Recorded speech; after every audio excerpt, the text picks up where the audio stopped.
manusia itu pakai nalarnya sederhana gini loh. Jadi pawang itu adalah subjek atau seseorang atau satu pihak yang berkuasa mengendalikan sesuatu hal, kan gitu kan? Jadi pembalap itu adalah pawang bagi motornya, ya. Kalau Anda angon bebek, Anda adalah pawang bebek. Pawang bebek. Nah sekarang yang dipawangi itu adalah hujan. Nah sekarang harus kita breakdown nih, hujan nih dari mana? Hujan itu kan peristiwa fisikanya jelas, ya. Tapi kan di dalam agama itu ada sholat minta hujan, ada sholat menghentikan hujan. Itu kan berarti kan ada yang berurusan soal hujan ini. Itu bisa Tuhan langsung, bisa wakil-wakil Tuhan untuk urusan yang menyangkut hujan, atau juga inisiatif dari makhluk-makhluk Allah, entah jin, entah manusia. Jadi misalnya ada orang yang mencoba mempawangi hujan, itu sebenarnya yang terjadi adalah kenapa pakai lombok merah, misalnya pakai soto. Itu pesennya yang dulu punya kekuasaan terhadap hujan. Jadi siapa saja yang menancapkan soto dan beberapa properti lainnya, itu berarti ngomong matur kepada yang berkuasa atas hujan, tolong anak cucu saya yang sedang balapan ini jangan diganggu oleh hujan. Nah, terus nanti kalau dia berkenan atas permintaan ini, maka terus hujan tidak turun. Itu berarti ada subjek yang mempawangi hujan, bukan pawangnya. Pawangnya cuma meminta kepada yang, kalau bahasa kuno ya, dewa hujan. Kan ada dewa angin, dewa hujan. Kayak misalnya Merapi meletus itu kan ada yang mengendalikan peta di sekitar Gunung Merapi misalnya. Ini saya tidak ngomong bahwa ini pengetahuan, enggak. Ini yang pernah kita dengar, kita coba breakdown secara akademis gitu ya. Terus ada yang mengendalikan lahar Merapi. Ada Mbah Petro, ada Kiai Gringsing segala macam ya. Kalau Gunung Merapi meletus, karena saya kan aktivis Merapi ya. Karena saya ini kan Sardi, penasehat Sardi gitu ya. Kalau ada pawang hujan, itu berarti dia berkomunikasi dan melakukan permohonan atau tawar-menawar atau perundingan dengan yang bisa membuat hujan turun apa tidak turun. Nah, saya pernah pentas dengan Kiai Kanjeng di Taman Mini. Itu musim hujan, pas tahun baru. Tahun baru kan biasanya musim hujan ya. Nah, kami pentas sama Soneta Pak Haji Ramai Rama. Pak Haji Ramai Rama dengan sonetanya dibikinkan panggung dengan payonnya. Terus di depan panggung ini ada panggung tambahan di depan, tapi tanpa payon, tanpa terbuka. Nah, yang terjadi adalah hujannya itu miring. Jadi yang Pak Haji Ramai Rama dan Soneta itu basah kuyup, kita Kiai Kanjeng enggak kena air. Ya sebabnya apa ya? Karena hujannya miring, jatuhnya miring gitu. Sehingga kemudian pawangnya Taman Mini itu malamnya datang ke saya dan kagum kepada saya dan minta maaf, tidak bilang sama saya soal kepawangannya segala macam. Saya bilang saya tidak tahu apa-apa. Saya itu datang dengan Kiai Kanjeng dengan hati tulus, semangat melayani umat, melayani masyarakat pada tahun baru. Dan saya yang old and new-nya kan upacaranya saya, dan itu di depan panggung. Sementara yang di dalam panggung ini kena hujan gitu ya. Saya tidak tahu apa-apa mengenai pawang hujan. Saya cuma hadir sebagai orang yang polos-polos saja kan gitu. Jadi jangan pernah mengatakan saya ini mengerti bagaimana menunda atau memindah potensi hujan itu ya.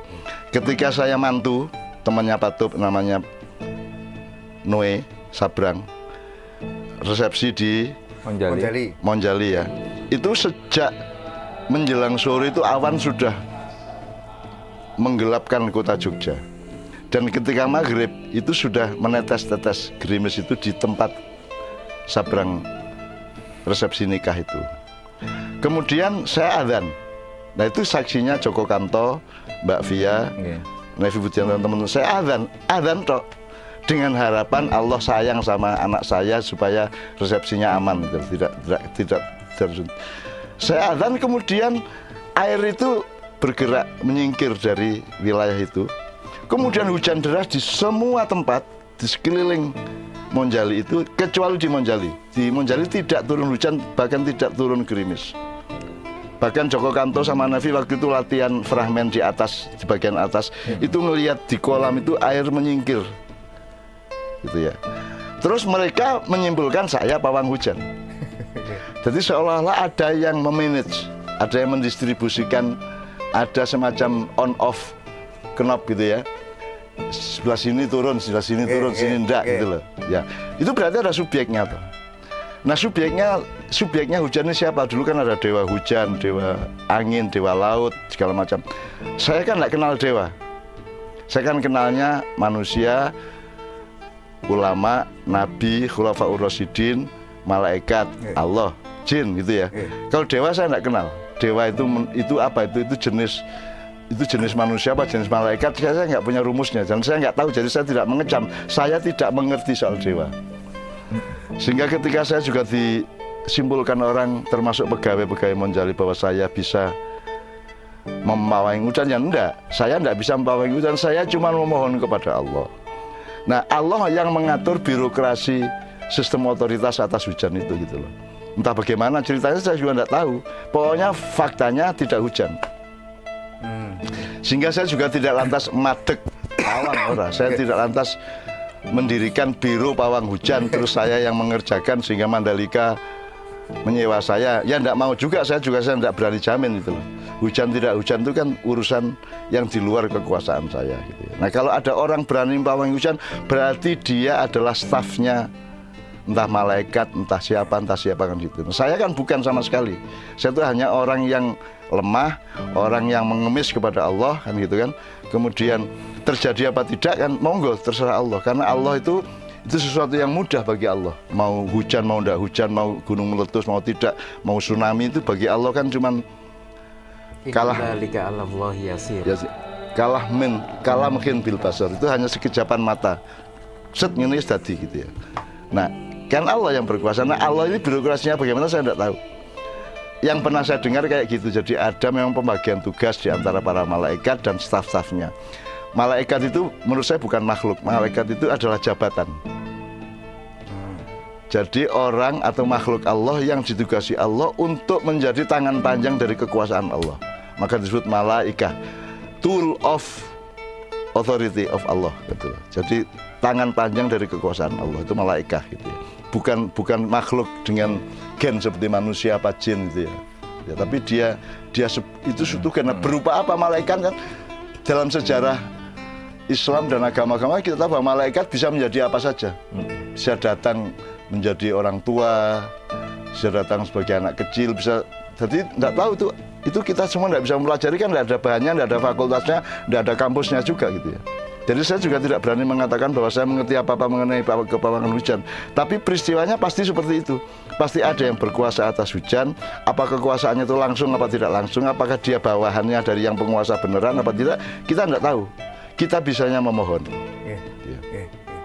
Dan ini resmi ya. Jadi saya tidak mengatakan, wah ini gagal. Ternyata hujan 1/4 jam. Saya tidak bilang gagal. Saya tidak ngerti apa jenisnya dialektika vertikalnya, nggak ngerti kok saya tidak ngerti asal usulnya bagaimana, memohonnya kepada siapa, terus pakai apa ubo rampe atau pakai properti kepawangan pakai apa saya juga nggak tahu gitu ya. Jadi saya tidak bisa ngomong apa-apa soal itu kecuali mencoba menjelaskan secara nalar bahwa apapun yang terjadi di dalam kehidupan ini pasti ada pelakunya, ada subjeknya. Nah, Allah itu fa'alul lima yurid. Allah itu maha mengerjakan apa yang dia mau. Bagaimana kita mengakses kepada faal tadi itu kan gitu masalahnya. Nah itu kita nggak bisa. Kiai Kanjeng sendiri mengalami berkali-kali toh. Hujan ndak hujan, hujan ndak hujan. Bahkan Allah dan stafnya berkuasa atas genset meledak. Terus Kiai Kanjeng peteng dedet. Ya. Dan itu malah jadi berkah, Pak. Iya. Jadi kita mengalami lampu mati di alun-alun Blora, di Karanganyar, lampu mati, sound mati. Tapi Kiai Kanjeng saya alhamdulillah tidak pernah berhenti. Begitu lampu mati saya tinggal switch, saya tinggal merubah konsepnya. Dan kita terus saya masih ingat tuh di lapangan Magetan itu kita nggak berhenti sedetik pun. Begitu pet di Pabelan. Kiainya pidato, lampu mati, sound mati. Terus kiainya kan bingung. Terus aku mencolot, saya loncat ke panggung terus saya ganti dia. Terus saya omong-omongan sama Ya untung saya pernah ikut-ikut teater gitu ya. Jadi saya ngomongnya juga teater. Terus di Malang di Malang tuh Gondang Legi. Sepanjang pementasan itu sound nggak jalan. Bayangin tenggorokan saya, Jijit dan teman-teman kayak Kanjeng nyanyi segala macam. Tapi tetap jalan. Tetap jalan. Ketika di alun-alun Pekalongan hujan luar biasa deras, tetap jalan. Kan filosofinya sederhana loh. Sama hujan kok marah? Hujan kan bukan musuhmu. Kebetulan tidak cocok sama keperluanmu. Dan siapa yang memang yang mengharuskan segala sesuatu cocok sama keperluanmu? Kan tidak ada. Itu kan semua ada penguasanya. Penguasa atas waktu, penguasa atas ruang, penguasa atas momentum, penguasa atas barang, penguasa atas segala macam yang ada di dalam suatu peristiwa. Gitu. Jadi monggo kalau Anda mau bikin racing motor, Anda mau bikin acara di alun-alun, Anda mau mengeluhnya ke siapa, mau sambatnya ke siapa, mau pesen soal hujan ke siapa, silahkan berpikir sendiri gitu loh. Gitu ya. Tapi saya bukan pawang hujan. Bahkan hujan memawangi saya, begitu turun saya minggir gitu kan. Terus berlindung di depan toko-toko kan gitu kan. Jadi hujannya yang menentukan saya, bukan saya menentukan hujan. Dan ingat nggak? Tidak hujan, begitu saya naik panggung hujan apa? Beneran lu kok leran hujannya kan gitu kan? Kok berhenti hujannya? Hujan dong kan gitu kan? Terus hujan deras, terus kita selawatan yang ada gambarnya itu, wah terus gini-gini semua, di lapangan Mojopahit itu ya, di depan keraton Mojopahit itu. Jadi itu bukan menghalangi hujan, meminta hujan. Yo kok leran rek udane rek, wah kurang khusuk iki aja udan terus. Jadi semua yang selawatan tuh basah kuyup dan itu membuat kita jadi lebih mesra gitu kan. Lebih nikmat rasanya. Gitu. Seolah-olah alam ikut Allah merestui kan gitu. Seolah-olah ya tidak benar-benar wallahu alam, benernya itu nggak tahu gitu ya.